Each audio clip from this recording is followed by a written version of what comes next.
फकीर आता तो माँ अपने हिस्से की रोटी उसे दे देती। बदले में वह दुआ देता कि अल्लाह तुझे बेटा दे जो तुझे कमा कमा कर खिलाए। मुझे बड़ी हंसी आती क्योंकि पापा को गुजरे तो 7 साल हो गए थे। पर उसकी यह दुआ सुनकर माँ बहुत खुश होती और रोजाना अल्ट्रासाउंड भी करवाती। एक रात अचानक पड़ोसन की तबीयत खराब हुई तो माँ वहाँ चली गई। मैं मम्मी के बिस्तर पर लेट गई। यह मेरी सबसे बड़ी गलती थी क्योंकि अचानक माँ समझकर आज फिर सुबह सुबह वही फकीर आकर गली में आवाजें लगाने लगा। वह इस वक्त आकर सारे मोहल्ले से मांगा करता था। मुझे इस फकीर के आने से सख्त नफरत होती थी क्योंकि उसके आते ही मम्मी अपने हिस्से की रोटी उसे दे आती और खुद भूखी रह लेती। पहले ही हम बहुत मुश्किल से गुजारा कर रहे थे। पापा के जाने के बाद 2 वक्त की रोटी भी बड़ी मुश्किल से नसीब होती थी। उसमें भी मम्मी अपने हिस्से की रोटी उसे दे देती थी। उस फकीर का हुलिया भी मुझे बहुत अजीब लगता था। बड़े बड़े कड़े हाथों में और गले में पहने होते और आंखों में भर भर के सुरमा डाला होता था जिससे उसकी शक्ल अजीब सी लगती थी। पूरा मोहल्ला उस फकीर को सड़कों पर बिठाता था क्योंकि यह सबका मानना था कि उस फकीर की दुआ में बड़ा असर है। और यही सबसे बड़ी वजह थी जिसकी वजह से मैं और मम्मी उसे जानती थी और मैं उसे नफरत करती थी। जब भी मम्मी उसे अपने हिस्से की रोटी जाकर देती, वह फकीर बदले में कहता कि अल्लाह तुझे बेटा देगा जो तुझे कमा कमा कर खिलाएगा और तेरे दिन फेर देगा। मुझे इस दुआ से फकीर झूठा लगता था क्योंकि पापा को तो गुजरे 7 साल हो गए थे। मेरा नाम शेफाली है। सब मुझे प्यार से शेफू कहते थे। मेरी जिंदगी में मैंने सिर्फ अपने माँ बाप को ही देखा था जो मेरे अपने थे। इस सब के अलावा मैंने कभी किसी को अपने आसपास नहीं देखा था। ना ही कोई मेरा बहन भाई था और ना ही कोई रिश्तेदार। बस मोहल्ले में 1-2 दोस्त थी जो कभी कभी शेफू बोल देती थी। जब मैंने होश संभाला और स्कूल जाना शुरू किया तो अपने दोस्तों को उनके रिश्तेदारों के घर जाता देख मैं बहुत उदास होती कि मेरा कोई रिश्तेदार क्यों नहीं है। मम्मी से पूछती तो वह कहती कि मेरा कोई बहन भाई इस दुनिया में नहीं और तेरे बाप के रिश्तेदार हमसे नाराज है। जब मैं थोड़ी बड़ी हुई तो पता चला कि मेरे माँ बाप ने पसंद की शादी की थी, इसलिए उनको घर से निकाल दिया गया था और उनके साथ सारे रिश्ते तोड़ दिए गए थे। मेरा बाप एक मजदूर आदमी था। सारा दिन मेहनत मजदूरी करता था तो शाम को हमें खाना मिलता था। मेरी मम्मी को पीरों फकीरों पर बड़ा यकीन था। वह हर शुक्रवार को किसी पीर के पास जाती और अपने हालात के बदलने की दुआएं करवाती। कहती थी पीर साहब ने कहा है कि अगले साल हमारे हालात जरूर बदल जाएंगे और कोई बहुत बड़ी खुशी मिलेगी। मैंने कहा मम्मी मुझे तो बहन या भाई की खुशी चाहिए। मेरा बड़ा दिल चाहता था कि मेरा कोई छोटा भाई या बहन हो जिसके साथ मैं खेलूं कूदूं। खुद मम्मी को भी बेटे की बड़ी चाहत थी। मैं 8 साल की थी मगर मम्मी की इस बात ने कि अगले साल हमें कोई खुशी मिलेगी मेरे दिल में भी उम्मीद जगा दी थी। लेकिन अगले साल खुशी के बजाय वह हुआ जो हमने कभी सोचा भी नहीं था। मेरा बाप रोज की तरह घर से काम के लिए निकला मगर वापस चारपाई पर आया। उस वक्त मैं बहुत छोटी थी इसलिए पता नहीं चला कि पापा को क्या हुआ था। बस इतना याद है कि पापा मर गए थे। हैरत तो मुझे मम्मी पर हुई जो इतनी बड़ी खबर सुनकर भी सुकून से बैठी रही। मुझे आखिरी बार पापा का चेहरा भी नहीं देखने दिया। मोहल्ले वाले कहने लगे बेचारी विधवा हो गई इतनी सी उम्र में। पापा के जाने के बाद पहली बार मैंने लोगों का घर में रश देखा। किसी के मुंह से सुना था कि मेरे बड़े पापा और अंकल भी आए मगर उन्होंने सिर्फ अपने भाई की अर्थी को कब्र तक पहुंचाने में शिरकत की और चले गए। मुझे प्यार करना तो दूर की बात, उन्होंने मुझे देखना तक गवारा नहीं किया था। मेरी मम्मी बिल्कुल खामोश थी। उसकी आंखों से एक आंसू ना बहा। मेरे बाप की 12वीं हुई तो मेरी मम्मी ने वह मोहल्ला ही छोड़ दिया। पापा के जाने के बाद मम्मी का ज्यादातर वक्त घर से बाहर गुजरने लगा था। मैं नहीं जानती थी कि वह सारा वक्त बाहर क्या करती है। शाम को घर आती तो हम दोनों के लिए खाना ले आती। मैं मम्मी से पूछती कि सारा दिन कहाँ होती हो तो सुकून से कहती काम करने जाती हूँ। मैं अब बड़ी हो रही थी इसीलिए मुझे लोगों की बातें बहुत बुरी लगती। जब मोहल्ले वाली औरतें मम्मी को देखकर अजीब अजीब बातें करती थी, मैं मम्मी से पूछती तो कहती लोगों की बातों पर ध्यान ना दिया कर। एक दिन मैं स्कूल जा रही थी तो मैंने रास्ते में मम्मी को देखा। वो एक कोठी के अंदर जा रही थी। मुझे मम्मी को देखकर हैरानी हुई तो मैं मम्मी को आवाज़ें देती अंदर चली गई। वह बहुत खूबसूरत घर था। मैंने मम्मी को यहीं आते देखा था इसीलिए बिना सोचे समझे उसके पीछे तक अंदर चली गई। अचानक एक कमरे से मेरी मम्मी बाहर निकली। मुझे यूं उस घर में चलता फिरता देख मेरी मम्मी के चेहरे का रंग उड़ गया। जल्दी से मेरा हाथ पकड़ा और मुझे खींचते हुए घर से बाहर ले आई। मुझे गुस्से से डांटते हुए मम्मी ने कहा, तू अंदर कैसे आई? मेरा पीछा कर रही थी? मैंने रोते हुए कहा, मम्मी मैं तो स्कूल से वापस जा रही थी कि रास्ते में मैंने आपको देखा, आपको आवाज़ देते हुए पीछे आ गई। मम्मी ने सख्ती से कहा, खबरदार, आज के बाद तुमने मुझे रास्ते में कहीं भी देख लिया तो तुम मुझे आवाज़ें नहीं दोगी। वह मेरा घर नहीं, मेरे मालिकों का घर है। मैं वहाँ काम करने जाती हूँ। आज के बाद तू मुझे उस रास्ते से घर जाते हुए नजर ना आना। अपने स्कूल आने जाने का रास्ता बदल ले। मैं रोते हुए घर वापस आ गई। मैं 13 साल की हो गई थी, मगर मम्मी मुझे अभी बच्ची ही समझती थी। अगले 2 सालों में मैं तेजी से बढ़ने लगी।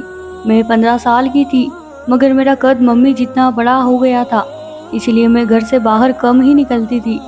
उस फकीर की मौजूदगी अपनी गली में मैंने ही नोटिस की थी। मैं और मम्मी बाजार से आ रहे थे जब उस फकीर ने रास्ते में कुछ खाने को मांगा। उस वक्त मम्मी के हाथों में जितने पैसे थे बस उस फकीर को दे दिए। बदले में उस फकीर ने मम्मी को बेटे की दुआ दी, जिसे सुनकर मैं तो हंस पड़ी, मगर मम्मी तो ऐसे ही खुश हुई जैसे उन्हें दुनिया की सारी दौलत मिल गई हो। जैसे ही उस फकीर को पता चला कि बेटे की दुआ पर खुश होकर उस औरत ने पैसे दिए हैं, उसने रोज हमारी गली में आना शुरू कर दिया। आता और जोर से आवाज लगाता। मम्मी भाग कर जाती और उसे अपने हिस्से की रोटी उसे दे आती। मैं कहती, मम्मी तुम विधवा हो, पापा को मरे 7 दिन नहीं 7 साल गुजर गए हैं, तुम्हें बेटा कैसे हो सकता है? मगर मम्मी तो रोज इसी दुआ के इंतजार में रहती। मैंने नर्सिंग करके एक अस्पताल में नौकरी कर ली ताकि अब मम्मी को कामकाज से मना कर दूं। एक दिन अस्पताल में मैंने मम्मी को देखा। मैं हैरान रह गई। उसके जाने के बाद मैंने डॉक्टर से पूछा कि ये किस लिए आई थी, तो कहने लगी ये औरत अल्ट्रासाउंड के लिए आई थी। यह सुनकर तो मेरा सर चकराने लगा। मेरा दिल चाहा यह जमीन फट जाए और मैं इसमें समा जाऊं। मम्मी को क्या हो गया था जो इस तरह की हरकतें कर रही थी? अपना कमरा भी घर में हर वक्त बंद किए रखती, यहाँ तक कि मुझे भी ना आने देती। मैं कुछ कहती तो मम्मी उल्टा मुझे ही डांट देती। फकीर के आने पर भागी भागी जाती। बेटे की दुआ पर ऐसे खुश होती जैसे वाकई में उन्हें बेटा मिल जाना है। और अब अस्पताल में आकर अल्ट्रासाउंड करवाने का क्या मतलब था? एक बार मेरे जहन में आया, क्या मम्मी सच में? तो मैंने जल्दी से अपने कानों को हाथ लगाया कि ऐसा भला कैसे हो सकता है? बेटा तो तब ही पैदा होगा ना जब मम्मी ने शादी की हो। अगर मम्मी चाहती तो शादी कर सकती थी। मैंने कौन सा मना किया था जो उन्हें छुप कर शादी करनी पड़ती? लेकिन रोज ही मम्मी अल्ट्रासाउंड करवाने आ जाती। मैं तो शर्मिंदगी के मारे किसी को बताती भी नहीं कि यह मेरी माँ है। मेरी समझ में बिल्कुल भी नहीं आ रहा था कि मम्मी चाहती क्या है, क्यों यह सब करके अपना मजाक बनवा रही है। डॉक्टर भी हंसती थी कि अजीब औरत है, रोज अल्ट्रासाउंड करवाने आ जाती है। मैंने सोचा कि मम्मी से साफ और सीधी बात करनी पड़ेगी, इस तरह तो वह अपना तमाशा बनवा रही है। मैंने घर जाकर मम्मी के दरवाजे पर दस्तक दी। मैंने कहा, मम्मी मुझे तुमसे बात करनी है। मम्मी ने दरवाजा खोलने के बजाय उन्होंने अंदर से ही आवाज़ दी कि अभी कमरे में जाकर लेट जाओ, शाम हो रही है, सुबह बात करेंगे। मैंने कहा, मम्मी दरवाज़ा तो खोलो, सिर्फ 2 मिनट की बात है। मम्मी ने दरवाजे से सर निकालते हुए पूछा, हाँ बोलो, क्या बात करनी है? मैंने कहा, मम्मी क्या कमरे में कोई है? पता नहीं इस सवाल पर मम्मी घबरा गई थी या फिर मुझे लगा कि वह घबरा गई है। कहने लगी कि नहीं, कमरे में तो कोई नहीं है, आओ अंदर आकर बात करो। मैं मम्मी के कमरे में चली गई। हर तरफ नज़र दौड़ाई, लेकिन मुझे कोई नज़र नहीं आया। मैंने सुकून से पूछा, मम्मी रोज़ फकीर जब बेटे की दुआ देता है तो तुम उसे बताती क्यों नहीं कि तुम विधवा हो? मम्मी चंद लम्हे के लिए खामोश रही, फिर कहने लगी, वह बेचारा दुआ देता है, देने दो, तुम्हारा क्या जाता है? मैंने अगला सवाल किया, मम्मी कमरे में मुझे क्यों नहीं आने देती? मम्मी ने कहा, अभी तुम कमरे में आकर बेटी नहीं हो, मैंने कब मना किया? मम्मी के पास जिसे हर सवाल का जवाब था। अब की बार जो मैंने सवाल पूछा, मुझे यकीन था मम्मी के पास इस सवाल का जवाब नहीं होगा। मैंने कहा, मम्मी मुझे ये बताओ कि तुम अस्पताल रोज अल्ट्रासाउंड करवाने क्यों जाती हो? मेरा यह वाला सवाल सुनकर मम्मी वाकई में हैरान रह गई थी। उन्हें पता नहीं था कि मैं उसी अस्पताल में एक डॉक्टर की पर्चियाँ लिखती थी। इससे पहले कि मम्मी इस सवाल का जवाब देती, किसी ने दरवाजा बजा दिया। मम्मी की इस सवाल से जान छूट गई क्योंकि पड़ोसन आ गई थी। अब 1 घंटा तो उसी ने ले जाना था। मैंने सोचा कि कल पूछूंगी कि मम्मी रोजाना अल्ट्रासाउंड करवाने क्यों जाती है। अगले दिन रात के 10 बज रहे थे। दरवाजे पर दस्तक हुई। रात के वक्त दरवाजे पर जाना मुझे मना था। मम्मी ही रात को दरवाजा खोलती थी। अभी भी मम्मी ही दरवाजे पर गई थी। सामने पड़ोसियों का बच्चा था। मम्मी का हाथ पकड़कर कहने लगा, आंटी मम्मी की तबीयत बहुत खराब हो गई है, आपको बुला रही है। मम्मी की वह पक्की सहेली थी, इसलिए जल्दी से दरवाजे से ही चली गई। जाते जाते कह गई अपने कमरे में चली जाओ और अंदर से दरवाजा बंद कर लेना। मैं ना जाने क्यों अपने कमरे की तरफ जाने के बजाय मम्मी के कमरे में चली गई और मम्मी के बिस्तर पर लेट गई। और यही मेरी सबसे बड़ी गलती थी। मुझे ऐसा नहीं करना चाहिए था, क्योंकि मम्मी समझकर किसी ने अचानक मम्मी का नाम लेकर मुझ पर से कंबल हटाया था। मेरी चीख निकल गई। कमरे में अंधेरा था। मैंने जल्दी से कमरे से उठकर बाहर दौड़ लगा दी। मेरी सांस फूलने लगी। मुझे समझ नहीं आ रहा था कि अभी जो ये मेरे साथ क्या हुआ था। किसी ने मम्मी के धोखे से मुझ पर से कंबल पीछे किया और मम्मी का नाम लिया था। डर कर दरवाजा खोलकर बाहर निकली ही थी कि सामने मम्मी से टकराव हो गया। वह मुझे इस तरह घबराए हुए अंदाज में देखकर परेशान हो गई। कहने लगी, क्या हुआ? मैंने सारी बात बताई। मम्मी ने सारी बात सुनने के बाद मुझे कहा, सेपू तुझे गलतफहमी हो रही है, कमरे में कोई नहीं है। मैंने कहा, नहीं मम्मी, कमरे में कोई था। मैंने खुद किसी की आवाज़ सुनी थी। मम्मी अपने कमरे में गई और 1 मिनट बाद ही मुझे आवाज़ देकर बुलाया और कहा, आ देख ले, कोई नहीं है यहाँ। मैं डरते डरते मम्मी के कमरे में दाखिल हुई तो वाकई में कमरे में कोई नहीं था। मम्मी ने कहा, बस देख लिया, कहा भी था कि कोई नहीं है यहाँ, तुम्हारा वहम है। मेरा जहन किसी तौर पर थोड़ी देर पहले हुए वाक्य को वहम मानने को तैयार नहीं था। मेरे साथ वह सब कुछ हकीकत में बीता था। मैंने सोचा मम्मी को बताने का कोई फायदा नहीं है। मैं अपने कमरे में आकर सोचने लगी कि मम्मी के कमरे में कहीं चुड़ैल भूत तो नहीं, क्योंकि मुझे बड़े अरसे से किसी की मौजूदगी महसूस हो रही थी। मैं अब रोज सुबह 7 बजे घर से निकलती और रात के 7 बजे आती थी। मम्मी को मैंने कह दिया था कि अब तुम नौकरी नहीं करोगी, इसलिए वह घर पर ही रहती थी। मैं अस्पताल जाने के लिए गाड़ी में बैठी तो मुझे मोहल्ले की एक और लड़की मिल गई। मुझे कहने लगी, तुम्हें कुछ खबर भी है कि तुम्हारे घर में क्या चल रहा है? मैंने चौंक कर पूछा, क्या मतलब है इस बात का? क्या चल रहा है मेरे घर में? वह कहने लगी, देखो बुरा मत मानना, मेरा मतलब सिर्फ तुम्हें सच्चाई बताना है। पूरा मोहल्ला तुम्हारी मम्मी को लेकर बातें बना रहा है। मैंने बेचैनी से पूछा, कैसी बातें? वो कहने लगी, यही कि तुम्हारी माँ ने छुपकर शादी कर ली है। यह सुनकर मैं सुन्न रह गई। अब मैं उसे क्या बताती? कल रात के बाद तो मेरे भी जहन में यही चल रहा है। कल रात जो मुझे आवाज़ सुनाई दी थी वह मर्दाना आवाज़ थी। मैंने उसको मुस्कुराकर कहा, फिलहाल तो ऐसी कोई बात नहीं, मगर मैं मम्मी को कहती रहती हूँ कि शादी कर लो, मगर वो मानती ही नहीं। उस लड़की की तो जैसे तैसे मैंने तसल्ली करवा दी, मगर अंदर ही अंदर मैं बुरी तरह उलझ कर रह गई थी। मोहल्ले वालों की जुबानें आप कैसे चुप कर सकते हैं? वह तो बातें कर देते हैं, चाहे बात कोई ना भी हो, वह बात का पतंगड़ बना देते हैं। मैंने मन में सोचा, मम्मी अब की बार मैं कुछ ऐसा करूँगी कि तुम्हें सच बताना ही पड़ेगा। अगली सुबह मम्मी उस फकीर की आवाज़ से रोटी देने बाहर निकली तो मैंने भी उनकी बातें सुनने के लिए कान लगा दिए। मम्मी उस फकीर से बोल रही थी, बाबा जी अभी तक बेटे की खबर नहीं मिली। वो ढोंगी बाबा कहने लगा, मिल जाएगी बच्चा, मिल जाएगी, आज ही टेस्ट करवा, मिल जाएगी। मम्मी उसकी बात सुनकर बहुत खुश हुई। असल में मैंने ही उस फकीर को कहा था कि माँ से यह सब बोले। अब आगे की बाजी मेरे हाथ में थी। मुझे मालूम था कि मम्मी अल्ट्रासाउंड करवाने भागी भागी अस्पताल आएगी। मैंने वहाँ की डॉक्टर को भी अपनी मदद के लिए पहले से बोल दिया था कि फलाना हुलिये की औरत आए तो आपने झूठ बोलते हुए उसे कहना है कि वो बेटे की माँ बनने वाली है।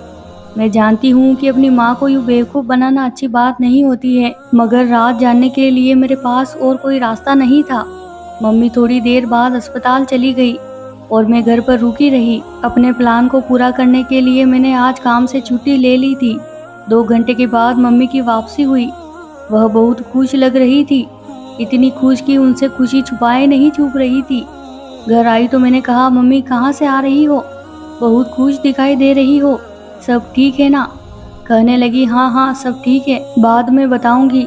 ये कहकर वो अपने कमरे की तरफ बढ़ने लगी तो मैंने कहा, मम्मी अभी कमरे में मत जाओ, मैंने कमरे में आग लगा रखी है, क्योंकि पीर साहब ने कहा था कि मेरी पूरी बात सुने बिना ही मम्मी आग का नाम सुनते ही जल्दी से मुझे पीछे धक्का देकर वो कमरे की तरफ भागी। मैंने पहले ही धुआं फैला रखा था। मैंने कहा मम्मी कमरे से बाहर आ जाओ। मैंने हर तरफ पेट्रोल छिड़क दिया है, अब बस तीली लगाने लगी हूँ। आपके कमरे में भूत है, ये सब करने को मुझे पीर साहब ने कहा था। मैंने मम्मी को दिखाने के लिए जिस थोड़ी सी जगह पर पेट्रोल फेंका था, माचिस की तीली फेंकी तो आग भड़क उठी। मम्मी होशो हवास खोते हुए अलमारी के पीछे भागी। जल्दी से अलमारी को एक तरफ सरकाया तो अलमारी के पीछे से एक कमरा नजर आया। मम्मी आवाज देकर बोली, सुने बाहर आ जाए, इससे पहले कि पूरे कमरे में आग लग जाए। मैंने अपने मन में सोचा, देखा कैसे रंगे हाथों पकड़ा मैंने अपनी माँ को। लेकिन अलमारी से बाहर निकलते आदमी को देखकर मैं सुन्न रह गई। मेरे सर पर तो जैसे कयामत टूट पड़ी। मेरे मुंह से एकदम निकला, पापा आप। अलमारी के पीछे खुफिया कमरे से निकलने वाला और कोई नहीं, मेरा बाप था। इसी दौरान मम्मी तेजी से बाहर भागी और बाल्टी से पानी फेंक कर वो थोड़ी सी आग बुझा दी। लेकिन अब असल आग तो मेरे अंदर जल चुकी थी। 7 सालों बाद पापा को यूं सामने देखा, और वह भी इस किस्म की सूरत हाल में। मेरे लिए ये यकीन करना बहुत मुश्किल था। मुझे अपनी आंखों पर यकीन नहीं आ रहा था कि वाकई में वही शख्स मेरे सामने खड़ा है जिसको 7 साल मरे हो चुके हैं। मुझे यूं गुमसुम से खड़े अंदाज में देखकर मम्मी आगे बढ़ी और बोली, मैं जानती हूँ कि हमने तुझे धोखा दिया है, तुझसे बहुत कुछ छुपाया है। मैं शर्मिंदा हूँ कि सच इस तरह सामने आ गया, वरना मैं तुझे बताने ही वाली थी। हुआ कुछ यूँ था कि मैंने और तेरे बाप ने पसंद की शादी की थी। हम दोनों एक दूसरे को पसंद करते थे और हमारे घर वाले हमारी शादी कहीं और करवाना चाहते थे। तुम्हारे बाप के घर वाले काफी अमीर थे, इसलिए उन्हें एक छोटे घर की बहू मंजूर नहीं थी। तुम्हारे दादा ने हमें स्वीकार करने से इनकार कर दिया, इसीलिए सब कुछ छोड़ छाड़ कर हम लोग एक नई जिंदगी का आगाज करने के लिए नए शहर आ गए। तुम्हारा बाप कई बार बाद में अपने बाप को मनाने जाता रहा, मगर वह बहुत सख्त थे, ना माने। इसमें बड़ी वजह तुम्हारे बड़े पापा और अंकल के रवैये का था। वह चाहते ही नहीं थे कि मैं और तुम्हारा बाप उस हवेली में रहे। हमें बेदखल करवाने के लिए वह अपने बाप के कान भरते रहते थे कि कभी इनको माफ नहीं करना।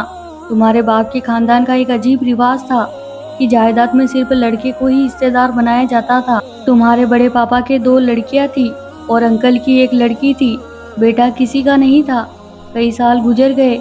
आखिरकार तुम्हारे दादा का दिल नरम हुआ और उन्होंने तुम्हारे बाप को कहा, बेटा पैदा करके और मेरा पोता लेकर आ, मैं उस दिन तुझे माफ कर दूंगा। यह खबर दूसरों के लिए अच्छी साबित नहीं हुई थी, क्योंकि इस तरह आधी से ज्यादा जायदाद तुम्हारे बाप के पास चली जाती। मम्मी यहाँ तक कहानी सुनाकर चुप हुई और पापा को कहा, आगे आप बताइए क्या हुआ। पापा कहने लगे, मेरे भाइयों को यह गवारा नहीं हुआ कि कहीं मैं बेटा पैदा करके पापा की माफी और आधी जायदाद ना ले उड़ूं, इसलिए उन्होंने मेरे खिलाफ साजिशें शुरू कर दी। मुझे जान से मारने की कोशिशें करने लगे, यहाँ तक कि मुझे अपने ही मौत का झूठा नाटक करना पड़ा ताकि सबको यकीन आ जाए। मेरी मौत पर मेरे दोनों भाई आए थे। उन्होंने मुझे अपने हाथों से लकड़ियों पर जलाने के लिए लिटाया था, मगर मेरे कुछ दोस्तों और तुम्हारी माँ ने उनकी आंखों से ओझल करके मुझे वहाँ से निकाल लिया। सबने ऐसा नाटक किया कि सांप आया और हल्ला मचा दिया, जिससे सबका ध्यान भटक गया, और तुम्हारी माँ ने तकिए डालकर कपड़ा ढक दिया, जिसे किसी को खबर तक ना हुई। उसके बाद हम किसी दूसरे मोहल्ले में चले गए, सिर्फ इसीलिए कि वह तुम्हें और तुम्हारी माँ को नुकसान ना पहुँचाए। मैं दुनिया वालों से ओझल रहा, सिर्फ तुम्हारी माँ से मिलता था। हम चाहते थे कि हमारा बेटा हो जाए। एक बार बेटे की खुशखबरी मिल जाती तो मेरा बाप मुझे माफ कर देता, मगर इस भागदौड़ में इतने साल गुजर गए कि मालूम ही ना हो सका, और तुम इतनी बड़ी हो गई। मैं कुछ दिनों से इसी घर में छुप कर रह रहा था। उस दिन मैंने ही तुम्हारी माँ के धोखे में तुम्हें आवाज दी थी। मम्मी ने पापा के चुप होने पर कहा, लेकिन अब भगवान ने हमारी सुन ली है। मैं अभी अल्ट्रासाउंड करवा कर आई हूँ। मैं बेटे की माँ बनने वाली हूँ। हमारा 7 साल का सब्र रंग ले आया। मम्मी और पापा की खुशी बेतहाशा खुशी देखकर मैं बहुत शर्मिंदा हुई, क्योंकि मैंने ही डॉक्टर को यह झूठ बोलने को कहा था। मैं सुबह अस्पताल ड्यूटी पर गई तो वह डॉक्टर जिसको मैंने यह सब कहने को कहा था, मुझे कहने लगी, यार असल में कल मैं खुद नहीं आ सकी, घर में इमरजेंसी हो गई थी।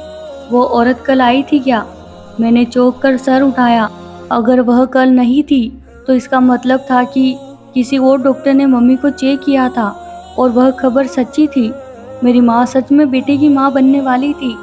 मैं उसी वक्त भगवान का शुक्र अदा करने लगी। मैं तो कल से मम्मी और पापा से नजरें ही नहीं मिला पा रही थी कि जब इन्हें पता चलेगा कि मैंने झूठ बोला था तो क्या सोचेंगे। मगर खुदा की कुदरत की यह सच हो गया। मैं बहुत खुश हुई। घर जाते हुए मैंने मिठाई खरीदी क्योंकि अब हमारे दिन फिरने वाले थे। जैसे ही मेरा भाई पैदा होता हम उसे लेकर गांव जाते और दादा को सारी साजिश से उसे खबर करके उनको उनका वारिस दिखाते, जिसके लिए मेरे माँ बाप ने 7 साल की अर्जियत सही थी। बाद में सब यही हुआ। दादा ने अपने दूसरे बेटों को सजा के तौर पर उनके हिस्सों से बेदखल कर दिया और माफी भी मंगवाई। मेरा भाई ही उनकी जायदाद का आखिरी वारिस ठहरा। अगर आपको हमारी आज की कहानी पसंद आई है तो इस वीडियो को लाइक करें और ज़्यादा से ज़्यादा शेयर कीजिए। इस तरह की अच्छी अच्छी कहानियाँ सुनने के लिए हमारे चैनल सुपर हिट हिंदी कहानियों को सब्सक्राइब करना ना भूलिएगा। धन्यवाद दोस्तों।